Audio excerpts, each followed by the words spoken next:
Your Face the Nation, the question we are raising tonight is Ambedkar's legacy more enduring than Gandhi's? That's the question we're asking on Ambedkar Jayanti. You keep voting. We'll carry on with our discussion. Ram Guha, Chandrabhan is suggesting here that institutionally the legacy of Gandhi has been kept alive by the state, whereas Ambedkar has been ignored. But when lakhs of people gather on his 50th death anniversary as they do in Chaitra Bhumi, then is it a genuinely people's movement that has actually kept the legacy of Ambedkar alive, whereas Gandhi's legacy has been kept alive by the state? Well, I think that's a bit of a simplification, but not a complete simplification. There are also lots of popular movements that keep alive Gandhi's legacy, not just in the world, which I've spoken about, but in India. The Chipko movement, the Narmada Bachao Andolan, the right to information movement, and many, many other struggles. But still, Ambedkar's extraordinary posthumous resurgence is a remarkable thing. It's a tribute to his ability to inspire devotion. It's because Ambedkar breached the upper caste citadel, because from humble origins, by dint of his remarkable intelligence and courage, he achieved a position of distinction. He inspires Dalits to do likewise. And I think that is salutary and welcome. But at the same time, this does not mean that while we celebrate and admire Ambedkar, we must diminish and decertify Gandhi. That would be silly. Right. No, nobody's diminishing Gandhi. But Sheshadri Chari, if I could put the question to you, that Ambedkar's political avatar at the moment, you were saying that at this point it has nothing to do with Ambedkar. I would again make the same point.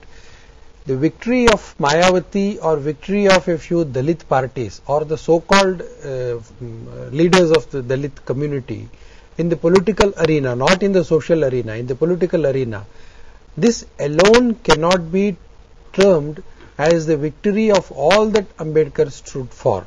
Ambedkar did stand for the issue of untouchability, but so was also Gandhi. So it would be wrong to suggest that the failure of Congress party in politics is the failure of Gandhi, or the victory of Mayawati in politics is the victory of Ambedkar. Chandrabhan Prasad, is Ambedkar just a statue now for the modern Dalit movement? Is he just a statue to which veneration is given, but his teachings are not really being followed? Let me put one more point. Ambedkar himself started a political party called Republican Party of India, and that party lost miserably in Maharashtra, and Ambedkar himself lost elections. So Ambedkar in himself is not a political force. It's what has been made of him by Mayawati and Kanchiram, which is not really him. See, Ambedkar is a statue which moves. It's a mobile statue. Yeah, like Buddha who moved. All the gods and goddesses have been in antiquity all the time seated. Whereas Buddha moved, and so is Ambedkar. And I'll just give one example. As Sheshadri is saying, Ambedkar had his RPI. He had his Republican Party of India. Where from he got the name? Republican Party of India. Today, if you read Ambedkar, he says India's problems are, the only solution to India's problem are machines.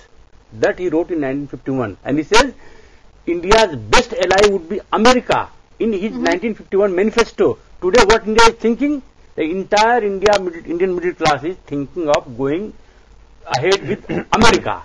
This Ambedkar was saying in 1951, and he was fighting with Pandit Nehru that go with America, dump China, dump all these... I don't think we should be accepting these points.